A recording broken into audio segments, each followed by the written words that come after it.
Comment vous vous sentez à quelques jours de ce quart contre l'Allemagne et comment vous sentez le groupe aussi? Je trouve que physiquement, je me sens bien.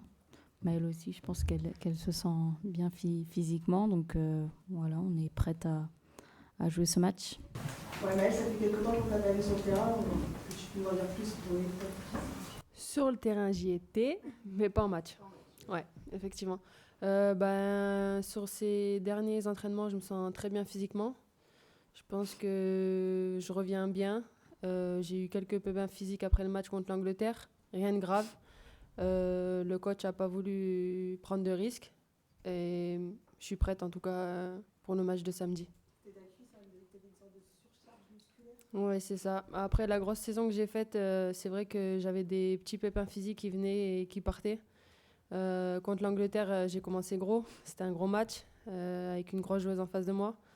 Donc j'ai pris quelques coups et puis, comme j'ai dit, le coach n'a pas voulu prendre de risques. On a 2 très bonnes joueuses défenseurs centrales qui ont pu nous remplacer à moi et Gridge. Elles ont fait le boulot, donc c'est parfait. Et justement, du coup, tu as très peu joué après ta saison au Real. Laurent a préféré te préserver. Est-ce que tu peux rappeler vraiment ce que tu as eu? C'est même une blessure, du coup. Tu as peu joué jusqu'au Brésil. Ouais, comme j'ai dit, j'ai eu des pépins physiques, c'était pas des grosses blessures. Je pense qu'après 50 matchs dans une saison, je pense que la plupart des joueuses auraient eu le même problème que moi. C'était pas des grosses blessures. Comme j'ai dit, le coach a pas voulu prendre de risques. Il y avait rien de grave. Je faisais les entraînements, que ce soit en salle ou sur le terrain, donc j'étais prête physiquement, je le suis, et maintenant je suis là pour jouer samedi en tout cas. Ma question pour toutes les deux. Depuis que vous avez battu les Anglaises, elles sont un petit peu réveillées, on va dire, dans la compétition. Il y a eu un 4-0 contre les Pays-Bas, je crois, 4-0. Elles ont mis 6 aux Galloises. Je pensais que vous les avez peut-être un peu piquées dans leur orgueil. Et ben voilà, comment vous les trouvez justement avant leur quart de finale? Ouais, je pense que notre victoire face à elles les a probablement piquées. Et voilà, on sait que c'est une très grosse nation et elles aiment pas perdre. Et elles se sont réveillées pour les 2 derniers matchs. Et voilà, on sait que c'est une très grosse nation et qu'elles seront là, quoi qu'il arrive, dans la compétition. Delphine, vous aviez fait plusieurs très bons matchs avec l'équipe de France, mais ça faisait un moment que vous n'aviez pas marqué. Est-ce que c'était important aussi d'avoir aussi peut-être un déclic là-dessus? Oui, effectivement, ça faisait longtemps que j'avais pas marqué. J'étais revenue de blessure après plusieurs mois et j'avais toujours pas trouvé les filets. Et voilà, je suis très contente d'avoir pu marquer pour notre dernier match. Et oui, c'était quelque chose qui me tenait à cœur. Après, je faisais aussi des passes décisives. J'étais aussi décisive pour l'équipe. Donc voilà, pour moi aussi, faire des assists, c'est aussi important que marquer un but. Tant que ça aide l'équipe, c'est l'essentiel, peu importe. C'est pas grave qui marque, on s'en fout tant que l'équipe gagne. C'est l'essentiel. Ma question, elle est pour toutes les deux, mais un peu plus pour toi, Delphine. Vous avez connu 3 capitaines depuis le début de la compète sur le match à cause de la blessure de Gridge.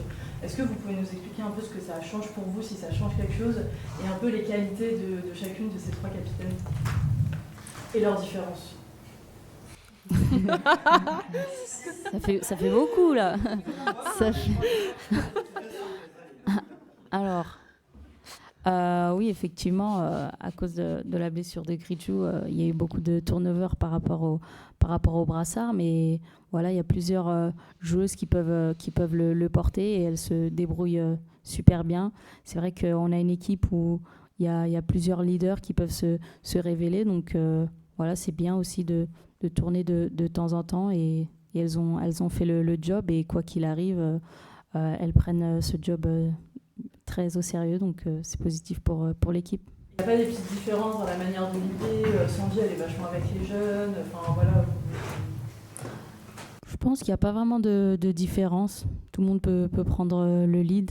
Gridjou, elle a peut-être plus eu l'habitude de le porter, que ce soit, je me souviens, en sélection jeune, etc. Mais voilà, elle se débrouille bien comme Saki, comme Sandy, Grace aussi, qui peut le porter. Maëlle, c'est ta deuxième grande compétition avec 3 les Jeux, 3. En 2023, tu arrives un petit peu comme la petite nouvelle. Comment tu te sens aujourd'hui dans le groupe et voilà, c'est quoi ton évolution depuis Je me sens très bien au niveau du groupe. Je suis une fille qui parle avec tout le monde, qui m'intègre très bien. J'ai eu la chance de pouvoir jouer ces 3 compétitions. J'ai eu la chance aussi avec le RAL de jouer énormément de matchs. Je pense que j'ai grandi. J'ai eu énormément de rythme cette année. C'est ce qui a fait aussi que j'ai pu jouer titulaire avec l'équipe de France. J'ai essayé de faire ma place. Le coach m'a souvent fait confiance. Et puis maintenant, je suis présente et il y a de la concurrence parce qu'il y a des jeunes qui arrivent aussi. C'est des très très bonnes joueuses.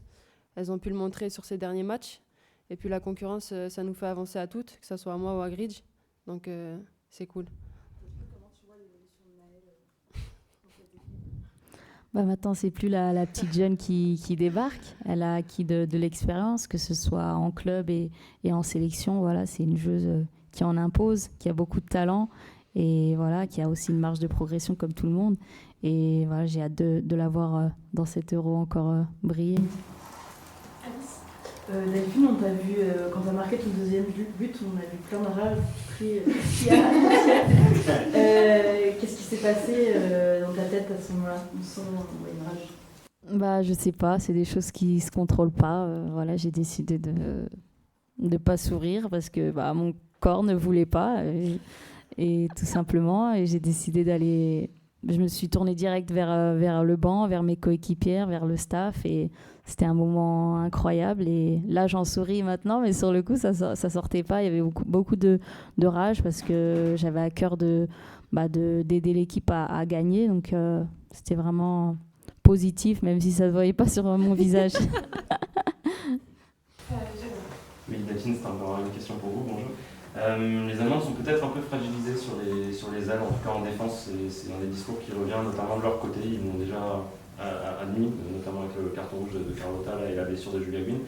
Est-ce que du coup pour vous, en tant que garde, c'est un match d'autant plus important? Est-ce qu'on en a déjà un petit peu parlé avec le staff ou c'est pas encore une question tactique qui a été abordée? Non, on n'en a pas spécialement parlé et j'ai pas spécialement vu, quand je regarde les matchs de l'Allemagne, je vois pas trop de faiblesse par rapport au côté. Donc voilà, c'est pas quelque chose qu'on va prendre en compte. Quoi qu'il arrive, on sait que c'est une grosse nation. Donc elles seront présentes de partout comme elles en ont l'habitude. Maëlle, vous avez dit vous avez joué beaucoup cette saison. Donc là, il y a cette petite coupure avec la blessure après l'Angleterre. J'imagine qu'il y a de l'impatience, non? On sent que ça boue en vous, là. Vous avez envie de retrouver le terrain et de retourner au charbon. Je pense comme toutes les joueuses de foot, quand on joue au foot et qu'on est sur le terrain, on est toutes contentes, toutes heureuses. C'est dur d'être écartée des terrains pour toute joueuse. Comme j'ai dit, j'ai pas été écartée énormément du terrain. J'ai fait les entraînements, j'étais en salle. C'est vrai que j'ai pas fait les 2 derniers matchs, mais je reste en jambes. Et j'ai hâte de pouvoir jouer si je peux samedi. Et une question supplémentaire. On parle souvent quand vous jouez l'une contre l'autre. C'est quoi qui est plus difficile? C'est d'attaquer face à Maëlle ou Maëlle vous de défendre face à Delphine? C'est pas facile de passer face à Maëlle. Franchement, elle est très costaud défensivement. Donc voilà. Mais après, j'ai pas souvent joué contre toi en vrai. Non, c'est vrai. Après, moi, je plains les défenseurs qui défendent contre Delphine. Parce que quand ça pousse, je pense qu'on voit que son dos. Donc, ouais. Question pour toutes les deux. Sur le management du coach, vous avez connu quelques sélectionneurs et sélectionneuses d'ailleurs. Qu'est-ce que Laurent il vous apporte de différent? Visiblement, il est beaucoup dans l'échange. Il parlait beaucoup avec vous, peut-être plus au début quand il a pris ses fonctions, un peu moins maintenant. Est-ce que vous pouvez nous dire de son management?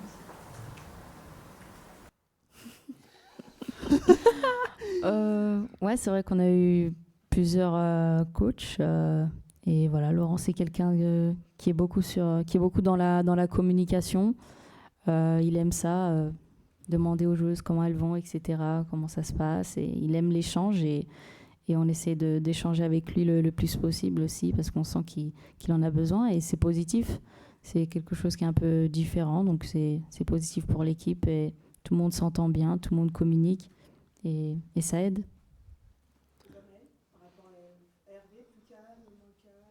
Oui, j'ai connu des coachs différents. Pour moi, chaque coach est différent. Hervé avait son caractère, avait sa façon d'entraîner. Laurent, maintenant, a une manière différente de voir les choses. Il est peut-être plus avenant avec nous. Il est très humain. Donc, c'est vrai que ça peut être positif pour nous.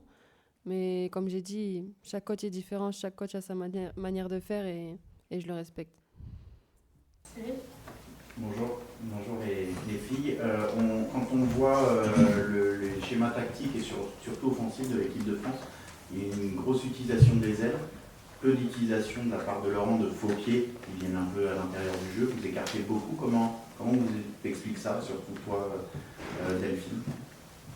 Oui, c'est vrai qu'on utilise moins des joueuses en faux pied, mais sachant que même si je suis droitière, parfois je peux utiliser mon pied gauche, même si c'est pas mon pied fort. Et on l'a vu avec Sandy aussi, qui peut bien utiliser son pied droit. Donc ça, c'est bien parce que ça rajoute une touche...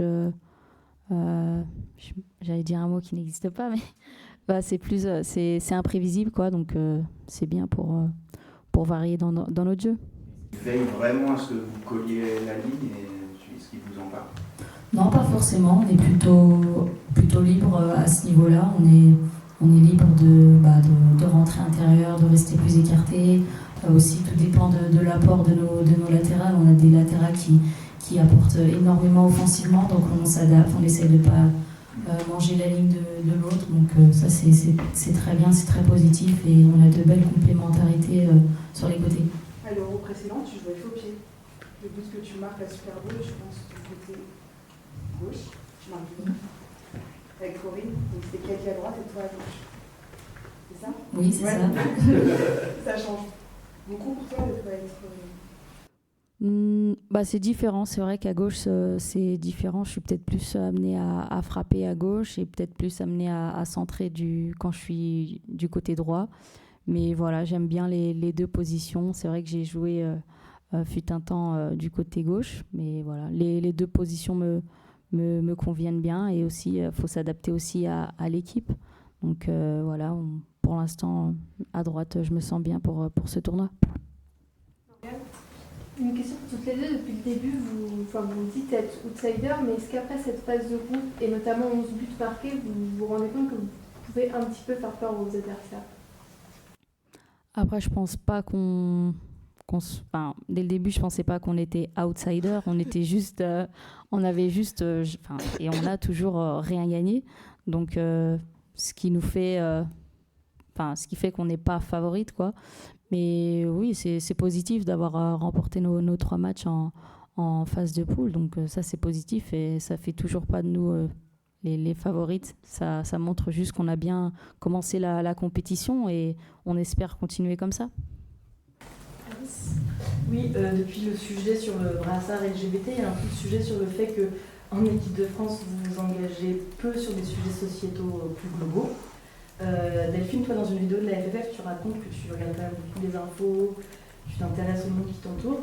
Comment toi t'expliques le fait que les Bleus vous engagez peu sur ces sujets-là, en règle générale, par rapport à d'autres nations ou par rapport à vos homologues masculins par exemple? Tout simplement parce qu'on est des footballeuses avant tout. Donc ce qu'on aime c'est faire du foot. Et voilà, si ça tient à cœur pour certaines joueuses de défendre certaines causes, et qu'elles le fassent. Mais pour moi, là, l'objectif, c'est de jouer l'Euro, d'essayer de ramener un titre à l'équipe de France. Donc voilà, je me focalise sur cette tâche. Peut-être juste, maintenant que tu es aux États-Unis, là-bas, il y a quand même des prises de parole souvent différentes. Est-ce que tu l'as senti, toi, même dans le vestiaire à San Diego, il y a des filles qui ont plus envie de parler de certains sujets, ou est-ce que c'est français ou est-ce que c'est pas culturel? Je sais pas. J'ai pas forcément prêté attention à ça, mais je pense que certaines filles sont engagées dans des causes, d'autres non, et voilà, en fait, chacun... Les Américaines qui viennent, qui parlent de sujets, et les Françaises qui c'est juste des filles, quoi. C'est pas des questions de nationalité ou de culture. Ouais, je pense que ça n'a rien à voir avec la nationalité ou autre. C'est une question d'envie, en fait, de chacune, si elle le souhaite, défendre des causes, mettre en avant des causes. Il y a tellement de causes dans ce monde qui sont très, très importantes. Donc voilà, chacun est libre de faire ce qu'il veut. Oui. Je voulais vous poser une question à nouveau sur le coach, mais qui n'a rien à voir. Je ne sais pas si vous savez qu'il a eu une carrière de joueur, il a joué en Ligue 2. Et comme il participe de temps en temps aux entraînements avec vous sur les taureaux, je voulais savoir s'il avait de bons restes. Non, c'est fort, hein. C'est très fort. Mais tout le staff, hein. Ça joue au foot, même les kinés, hein, c'est fort. Hein. Non, Laurent. Ça dépend. Ouais, c'est vrai. Ça dépend qui. On va pas citer des noms. On va pas citer des noms. Mais je pense que, ouais, techniquement, parfois il peut rentrer dans les entraînements, même que ce soit Sabrina Villiers ou Stéphane. Des fois, ils participent avec nous. Sabrina peut jouer défenseur central, donc je pense qu'ils ont tous des restes. Et voilà. Est-ce que Delphine, vous estimez être dans la meilleure forme, on va dire, de votre vie? Comment vous vous sentez là? Parce que sur la séquence que vous avez fait sur la phase de poule, voilà, vous avez été quand même assez dominante, on va dire, face aux adversaires. Est-ce que vous sentez que vous êtes au top en ce moment? C'est vrai que physiquement, je me sens très bien. C'est aussi grâce au fait que c'est comme si j'étais en pleine saison ou à la moitié de ma saison. Donc, j'ai du rythme dans les jambes et ça se voit. Et voilà, comme j'ai dit à plusieurs reprises, le championnat américain est un très bon championnat avec beaucoup de rythme, beaucoup d'intensité. Il est peut-être un peu moins technique, on va dire, et tactique que les championnats européens, mais physiquement, ça m'a fait progresser, en tout cas. Donc ça, c'est positif. Oui, une question pour Maëlle en ta qualité de défenseur. Je suppose que tu as regardé les 3 matchs de l'Allemagne en poule. C'est vrai qu'on a beaucoup loué, nous, l'attaque française. Un petit mot aussi sur Jule Brandt, Clara Bull, Schuler. Je voulais avoir un peu ton analyse là-dessus. Non, c'est des très bonnes joueuses. Elles ont des qualités différentes. Ça va pas être un match facile, je pense. Mais après, moi, je suis défenseur, j'ai peur de personne. Je regarde personne. Si je dois défendre sur Bull ou n'importe qui, je le ferai. Et puis après, on va pas se cacher, elles ont toutes des qualités. Et comme je dis, ça va être un très bon match à voir. Et voilà. Il y a un quart qui se profile, et c'est vrai que l'atmosphère a l'air quand même assez légère autour de l'équipe de France. Et donc, on voit qu'il y a des sourires, des petites vannes entre les joueuses qui viennent. Comment vous trouvez l'atmosphère, toutes les deux? Et est-ce que vous êtes plutôt team Uno ou team Nous, on est team Codename. Codename, ah oui. Ouais. Non, je pense que oui, on est dans la détente. Après, on est loin du match. Donc, je pense qu'on a le droit aussi un peu de décompresser, de faire des parties d'Uno, des parties de belote. Je pense que ça met une très bonne atmosphère dans le groupe. Moi, comme j'ai dit, je suis plutôt Codename avec Dédé. Ouais, c'est vrai. Très bonne coéquipière. Ça gagne et ça perd aussi, mais on va pas le dire. Mais non, oui, il y a une très bonne ambiance et on reste sur ça. Et c'est ce qui fait que le groupe avance, que ce soit sur le terrain ou en dehors, et on va rester sur du positif. Tu as peut-être un petit peu plus d'expérience de grande compétition. Est-ce que ça peut suffire à aider justement d'avoir le groupe vit bien? Ça suffit pas, mais c'est sûr que c'est un plus, c'est un atout de voir cette belle atmosphère qu'il y a dans l'équipe. Donc c'est toujours un plus et c'est toujours positif. Et voilà aussi, il y a le terrain aussi qui joue beaucoup, la récupération, l'alimentation. Et je trouve qu'on a un cadre exceptionnel ici. Tout est fait pour qu'on soit dans de très bonnes conditions. Donc voilà, et en plus de ça, si on a une bonne ambiance, je pense que c'est positif pour l'équipe. Quand on regarde un peu les résultats sur les grandes compétitions face aux Allemandes, c'est un peu compliqué. Si je ne dis pas de bêtises, je crois que c'est 5 matchs, 4 défaites et 1 nul avec 2015 où il y a des éliminations au tir au but. Il y a eu la Ligue des Nations récemment où vous les avez battus. Est-ce qu'il y a, je ne sais pas un complexe d'infériorité, mais est-ce que, comment on aborde l'Allemagne qui, historiquement, quand même, chaque fois, fait du mal à l'équipe de France? Je dirais pas du tout qu'il y a un complexe d'infériorité. Elles ont leur passé, leur palmarès, ça c'est sûr. Après, moi je me souvenais pas d'autant de défaites, tout simplement parce que je les ai pas vécues. Voilà, on est une autre génération d'autres joueuses. Et maintenant, c'est à nous de créer notre histoire et notre palmarès. Donc, on va tout faire pour renverser la tendance. Moi, je reste sur la victoire de la Ligue des Nations. Du positif. Ah oui, 2-1. J'ai même marqué en plus. Je me rappelle. Ouais. Et on finit sur championne d'Europe. Ouais. Non, c'était simplement, on a parlé de outsider, favori. Pour vous, c'est qui les favoris du coup, de l'Euro à l'heure actuelle, grâce à cette équipe leur